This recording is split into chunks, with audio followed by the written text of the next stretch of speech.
नमस्कार, आप सभी का बहुत बहुत स्वागत है। आपके साथ मैं हूं करिश्मा। आप देख रहे हैं माहौल तगड़ा है। बड़ी खबर G20 समिट से जुड़ी हुई। G20 समिट का शानदार समापन हुआ।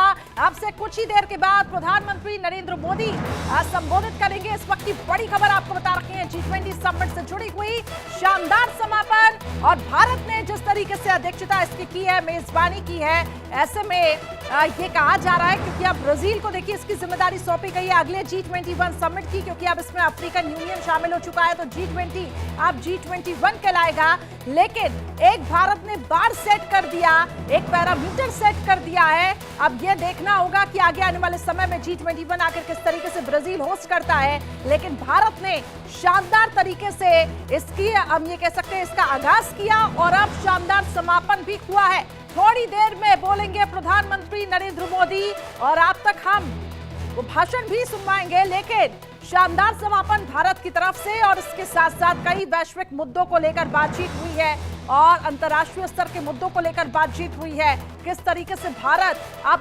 दो देशों के रिश्तों को आखिर किस तरीके से मजबूती मिलेगी, चाहे भारत ब्राजील हो, भारत ब्रिटेन हो, तो दो देशों के रिश्तों को मजबूती आखिर किस तरीके से मिलेगी, भारत लगातार उस पर प्रयास कर रहा है। तो वहीं भारत में आज G20 शिखर सम्मेलन का समापन तो हो चुका। अब इसकी घोषणा करते हुए पीएम मोदी ने जहां ब्राजील के राष्ट्रपति को G20 के अगले सत्र की मेजबानी सौंपी, तो वहीं भारत में आयोजित सत्र को सफल बताते हुए दुनिया से अपील की। अब आपको सुनवाते हैं प्रधानमंत्री नरेंद्र मोदी ने क्या कुछ कहा, सुनिए। भारत के पास नवंबर तक G20 प्रेसिडेंसी की भी जिम्मेदारी है।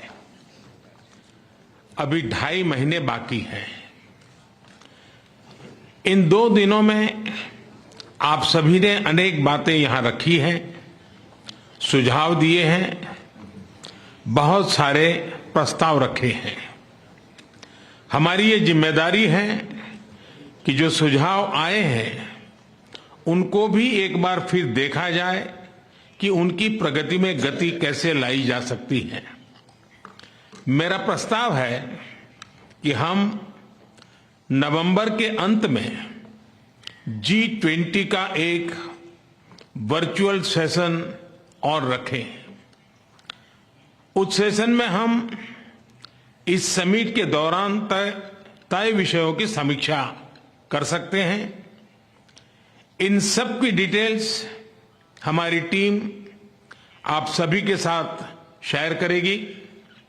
मैं उम्मीद करता हूं कि आप सब इससे जुड़ेंगे। मैं G20 समिट के समापन की घोषणा करता हूं। One earth, one family, one future का रोड मैप सुखद हो।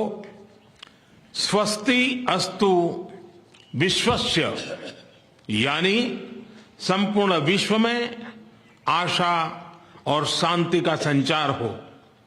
140 करोड़ भारतीयों की इसी मंगल कामना के साथ आप सभी का बहुत बहुत धन्यवाद। तो वहीं G20 कार्यक्रम पर हमारी संवाददाता, हमारी सहयोगी अदिति अवस्थी की इस रिपोर्ट को आपको दिखाते हैं। G20 का आधिकारिक समापन हो चुका है। प्रधानमंत्री नरेंद्र मोदी ने अगले साल ब्राजील में होने वाले G20 समिट के लिए बेटन भी दे दी है। लेकिन प्रधानमंत्री नरेंद्र मोदी ने G20 के समापन के बाद न सिर्फ अलग अलग देशों के राष्ट्राध्यक्षों के साथ द्विपक्षीय मुलाकात की, बल्कि अब प्रधानमंत्री नरेंद्र मोदी क्राफ्ट सेक्शन में भी आए। वो सेक्शन जो खास G20 के मेहमानों के लिए बनाया गया था। अलग अलग राज्यों के यहाँ पर स्टॉल लगाए गए थे, और अब प्रधानमंत्री नरेंद्र मोदी इन स्टॉल्स का मुआयना करने के लिए यहां पर आने वाले हैं। इस वक्त एसपीजी का मूवमेंट यहां पर आप देख सकते हैं। एसपीजी यहां तैनात है, सुरक्षा को पूरा चाक चौबंद तरीके से व्यवस्थित है, ये देखा जा रहा है। सिक्योरिटी सैनिटाइजेशन इस वक्त चल रहा है, और ये जो क्राफ्ट्स का कॉरिडोर बनाया गया था, ये बेहद खास एक हाईलाइट रहा था G20 समिट के दौरान, क्योंकि इस क्राफ्ट सेक्शन में न सिर्फ अलग अलग राज्यों राज्यों के, यूनियन टेरिटरीज के स्टॉल्स लगे थे, बल्कि कई ऐसे स्टॉल भी थे जिनमें ऐसे लोग आए हुए थे अपनी कला का प्रदर्शन करने के लिए जो पद्म अवार्ड से भी सम्मानित रहे हैं। चाहे वो उत्तर प्रदेश का स्टॉल हो, चाहे वो बिहार का स्टॉल हो, ऐसे पद्म अवार्ड से सम्मानित कलाकारों को भी यहाँ पर बुलाया गया था अपनी कला का प्रदर्शन करने के लिए, जिनको कि सरकार ने तो सम्मानित किया ही है, लेकिन अब उन्हें एक वैश्विक मंच पर अपनी कला को दिखाने का मौका मिल पाए, ये भी सुनिश्चित किया गया था इस G20 समिट के दौरान। तो प्रधानमंत्री नरेंद्र मोदी उन आर्टिस्ट की हौसला अफजाई करने के लिए, उन कलाकारों की हौसला अफजाई करने के लिए आ रहे हैं जिन्होंने इस G20 समिट को कामयाब बनाने में अपनी तरह से अपनी भूमिका निभाई है। कैमरा पर्सन शिव के साथ Aditi Awasthi, India daily live. तो G20 देशों के राष्ट्रीय अध्यक्ष आज बैठक से पहले महात्मा गांधी को श्रद्धांजलि देने के लिए राजघाट पहुंचे थे। इस दौरान उनके साथ पीएम मोदी भी मौजूद रहे। पीएम मोदी ने सभी को खादी से बने शॉल पहनाकर सम्मानित किया। पीएम मोदी के साथ अमेरिकी राष्ट्रपति जो बाइडेन, यूके के प्रधानमंत्री ऋषि सुनक, ऑस्ट्रेलियाई प्रधानमंत्री एंथनी अल्बनीज और कनाडाई प्रधानमंत्री जस्टिन ट्रूडो, रूसी विदेश मंत्री सरगेई लावरोव और अन्य राष्ट्रीय अध्यक्ष और सरकार और अंतर्राष्ट्रीय संगठनों के प्रमुखों ने 1 मिनट का मौन रखा, महात्मा गांधी को श्रद्धांजलि अर्पित की। तमाम तस्वीरें आपके सामने, जहां भारत मेजबानी एक तरफ G20 की करता हुआ दिखाई दिया। तमाम देशों के राष्ट्रीय अध्यक्ष यहां पर पहुंचे और देखिए ये तस्वीरें अद्भुत थी जब प्रधानमंत्री नरेंद्र मोदी सबसे आगे और जो तमाम देशों के राष्ट्रीय अध्यक्ष थे वो उनके पीछे। टीम G20 के साथ बापू को नमन किया गया, राष्ट्रपिता को श्रद्धांजलि अर्पित की गई।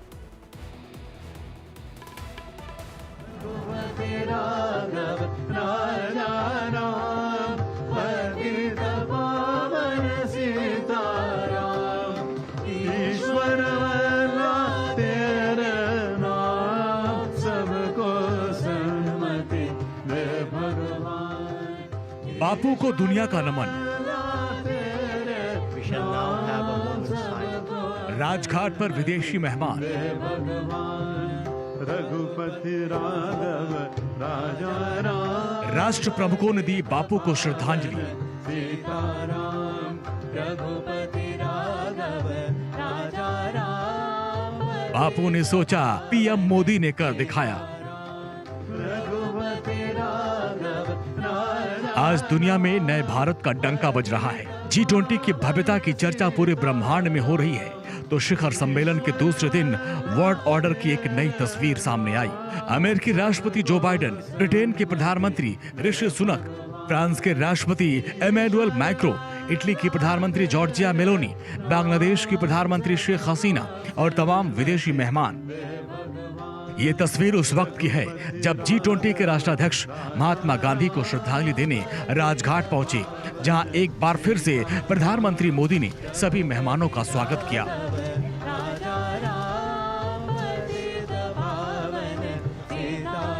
पीएम मोदी ने सभी मेहमानों को भारत और गांधी जी की पहचान खादी से बने अंग वस्त्र पहनाकर सम्मानित किया। ये महज एक तस्वीर नहीं, बल्कि आज राष्ट्रपिता महात्मा गांधी का वो सपना साकार हुआ जो गांधी जी ने 100 साल पहले देखा था।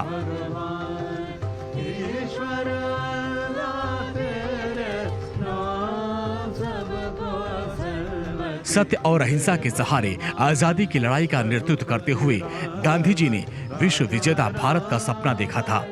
आज आजादी के अमृतकाल में पूरी दुनिया शांति और अहिंसा के पुजारी के चरणों में नतमस्तक है।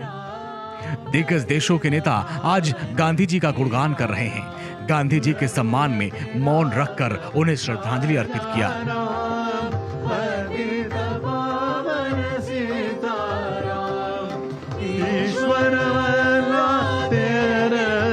इस तस्वीर को देखिए, ये दुनिया का नया वर्ल्ड ऑर्डर है जिसमें आगे आगे भारत के मुखिया नरेंद्र मोदी और पीछे पीछे दुनिया के तमाम दिग्गज देशों के राष्ट्राध्यक्ष कदम ताल कर रहे हैं।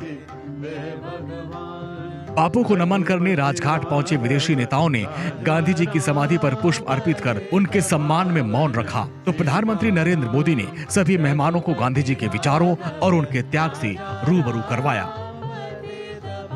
पीएम मोदी ने जिस जगह G20 के नेताओं का स्वागत किया, उसके पीछे महात्मा गांधी के साबरमती आश्रम की झलक दिखी। प्रधानमंत्री नरेंद्र मोदी ने स्वागत करने के बाद सभी नेताओं को बताया कि किस तरह बापू ने साबरमती आश्रम की इसी कुटी से भारत को आजाद कराने के लिए अंग्रेजों के खिलाफ आंदोलनों की झड़ी लगा दी। G20 में शामिल सभी देशों के नेताओं के अलावा world bank, IMF, African union, European union के प्रमुख और संयुक्त राष्ट्र महासचिव एंटोनियो गुटेरेस भी शिखर सम्मेलन के लिए भारत में मौजूद हैं। इन सभी ने राजघाट पहुंचकर राष्ट्रपिता महात्मा गांधी को श्रद्धांजलि दी। ऐसा पहली बार हुआ जब इतने देशों के राष्ट्राध्यक्षों और अंतर्राष्ट्रीय संस्थाओं के प्रमुखों ने एक साथ दिल्ली में महात्मा गांधी के समाधि स्थल पर पहुंचकर उनको नमन किया। इस खास मौके पर महात्मा गांधी के प्रिय भजन भी सुनाए गए और वहां पर मौजूद सभी विदेशी मेहमानों ने तल्लीनता के साथ भजन सुना और गुनगुनाया। Bureau report, India daily live.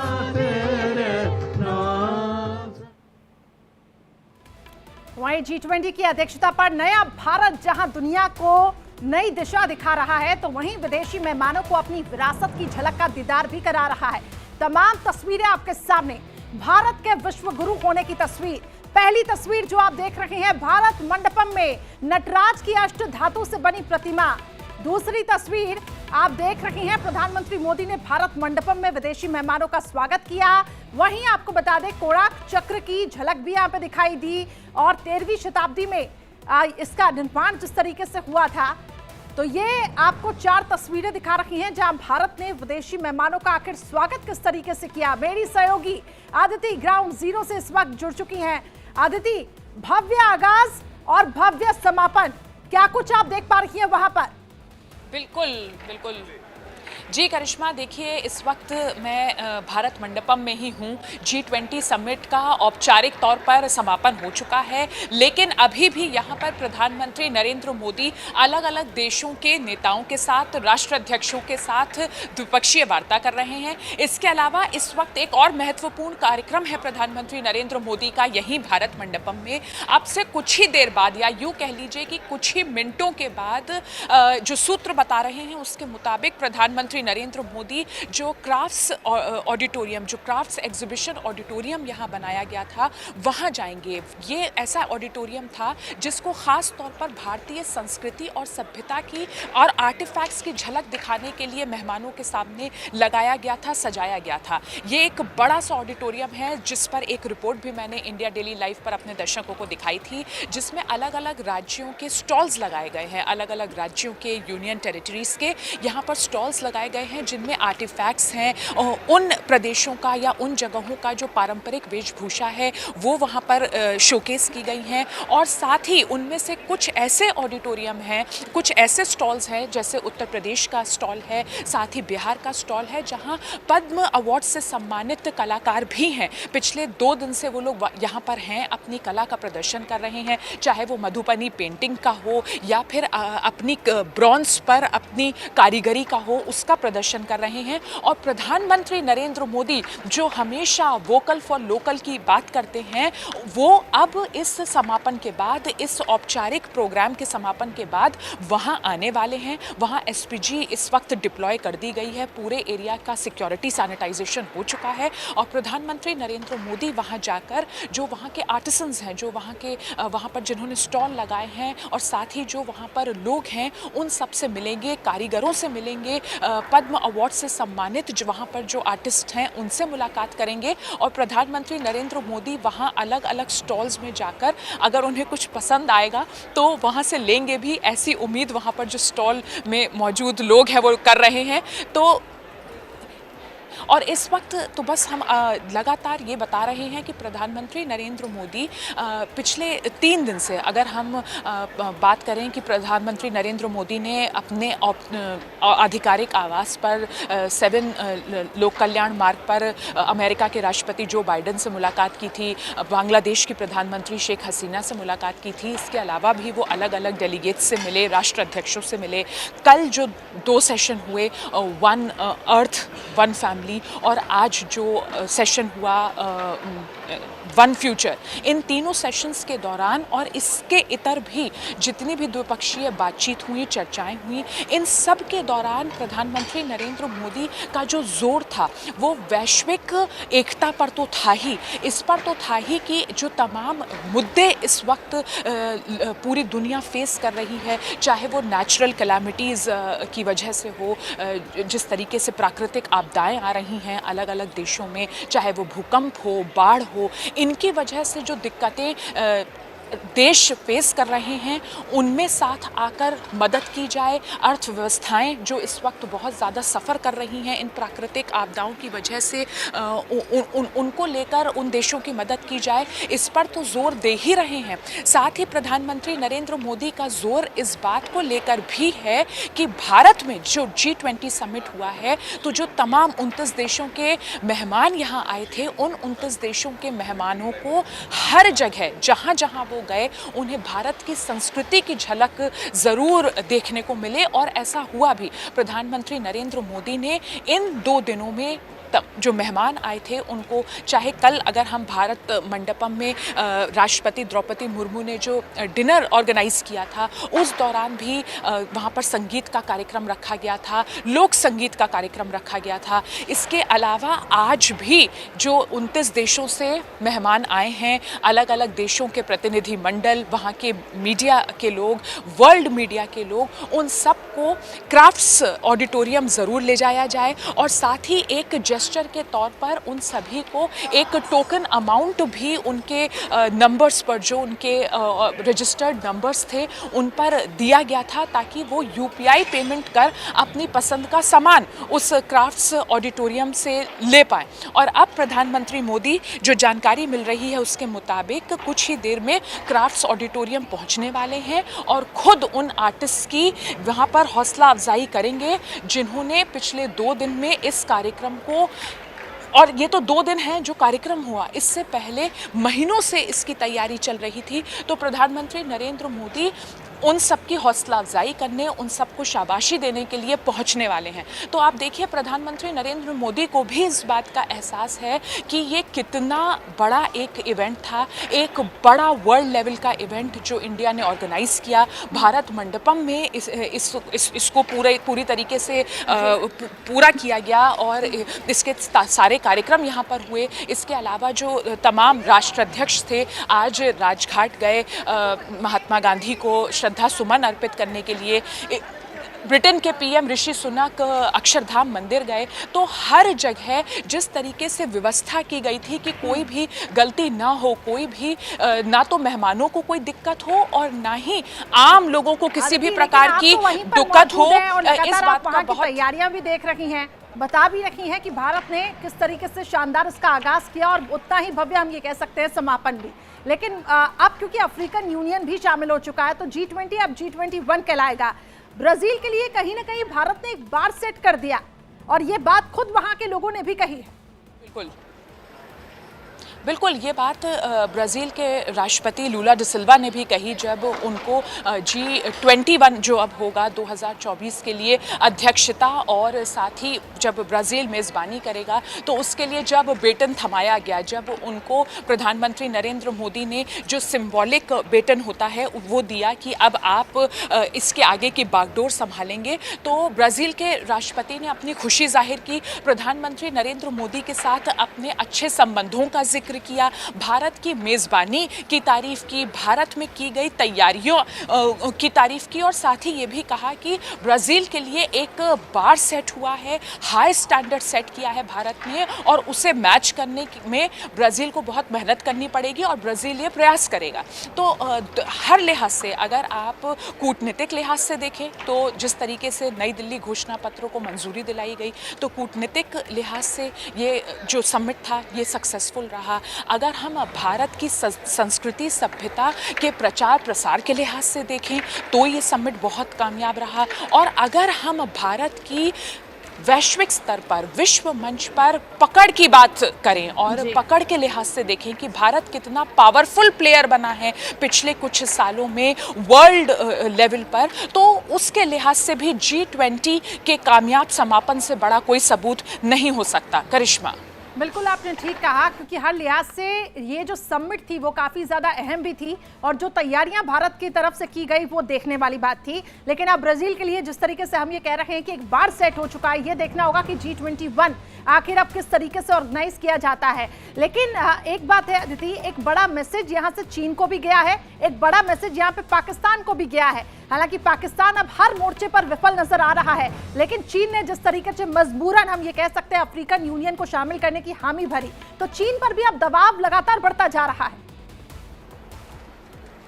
चीन पर करिश्मा लगातार दबाव था इस G20 समिट से पहले भी। जिस तरीके से भारत और अमेरिका की दोस्ती पिछले कुछ सालों में मजबूत हुई है। जून के महीने में हमने देखा जब प्रधानमंत्री नरेंद्र मोदी ने अमेरिका दौरा किया था, बड़ी डिफेंस डील साइन की थी। इसके अलावा कई और चीज़ों को लेकर भी, कई और पहलुओं को लेकर भी भारत और अमेरिका के बीच उस वक्त समझौते हुए थे।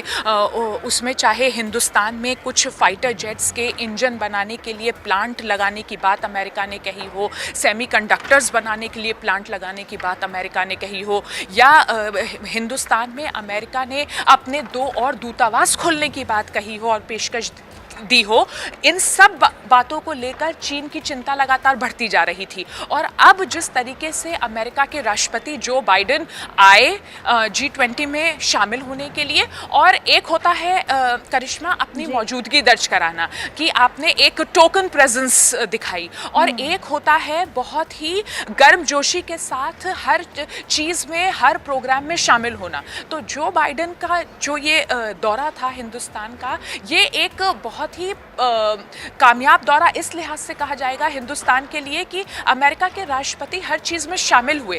वो प्रधानमंत्री नरेंद्र मोदी से मिलने जब उनके औपचारिक आवास पर गए, तब हमने दोनों नेताओं के बीच की गर्मजोशी की तस्वीरें देखी। उसके बाद जो कल के जो सेशंस हुए, वन अर्थ वन फैमिली, उन सेशंस के दौरान जो बाइडेन की मौजूदगी प्लस जो बाइडेन ने जिस तरीके से उसमें हिस्सा लिया, वो हमने देखा। तो प्रधानमंत्री नरेंद्र मोदी ने जो एक पर्सनल इक्वेशन डेवलप की है अलग अलग देशों के राष्ट्राध्यक्षों के साथ और अमेरिका के साथ, जिस तरीके से इससे पहले जब डोनाल्ड ट्रंप के साथ भी प्रधानमंत्री नरेंद्र मोदी की अच्छी इक्वेशन की तस्वीरें हम देखते थे, और अब जो बाइडेन के साथ प्रधानमंत्री नरेंद्र मोदी की जो भी मुलाकात होती हैं वो बहुत ही सक्सेसफुल कहलाती है, न सिर्फ दोनों नेताओं के मिलने के लिहाज से, बल्कि इस लिहाज से भी कि भारत को अमेरिका से क्या मिल रहा है और अमेरिका को भारत से क्या मिल रहा है। इस सबको देखकर चीन की चिंता लगातार बढ़ते जाना लाजमी है। ठीक है अदिति, मैं लौटूंगी आपके पास। एक बड़ी ब्रेकिंग इस वक्त मुझे मिल रही है। शाहरुख खान ने अब देखिए ट्वीट करते हुए प्रधानमंत्री नरेंद्र मोदी को बधाई दी है। इस वक्त एक बड़ी खबर आपको बता रहे हैं।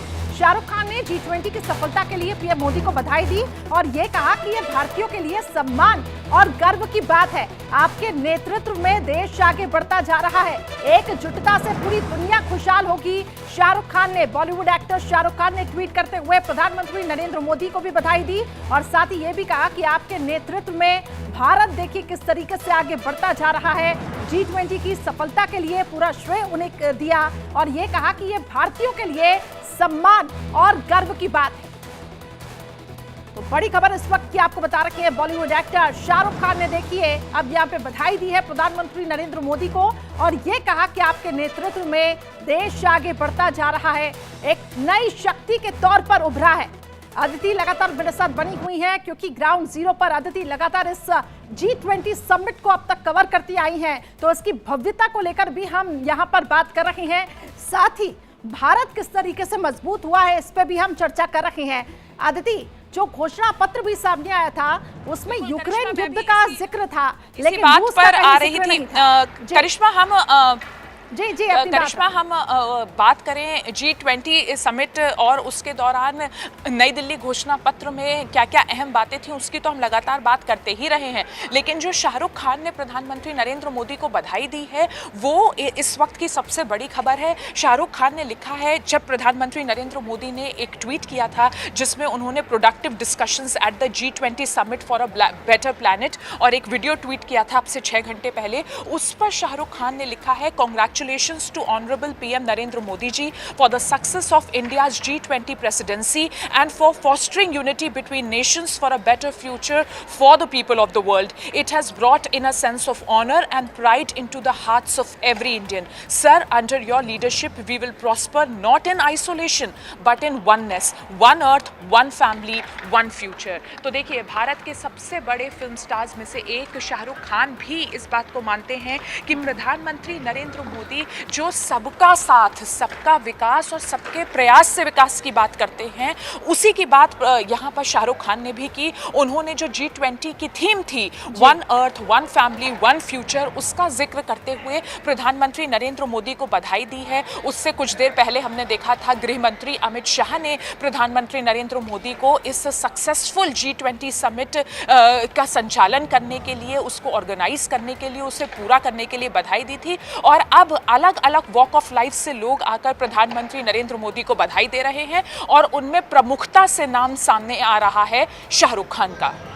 बिल्कुल ठीक कहा आपने। और देखिए, भारत जो है हम ये कह सकते हैं कि नई शक्ति के तौर पे उभरा है, एक तरीके से विकसित देशों को संदेश भी गया है। और एक खास बात इसमें यह भी हो जाती है कि जो हमारे दुश्मन देश हैं या फिर कूटनीति के अगर हम उसके लिहाज से भी देखें तो भारत ने एक बड़ा संदेश यहाँ पे दिया है। बहुत बहुत शुक्रिया अदिति, हमारे साथ जुड़ने के लिए, तमाम जानकारियां साझा करने के लिए। तो देखिए, बॉलीवुड एक्टर शाहरुख खान एक तरफ प्रधानमंत्री नरेंद्र मोदी को यहाँ पे बधाई देते हैं, तो दूसरी तरफ भारत का डंका हर जगह बज रहा है, क्योंकि G20 समिट का भव्य तरीके से आगाज किया गया और उसी भव्य तरीके से अब समापन भी किया गया। लगातार इंडिया डेली लाइव की नजर इस पर बनी हुई है। एक छोटा सा ब्रेक फौरन हासिल होंगे।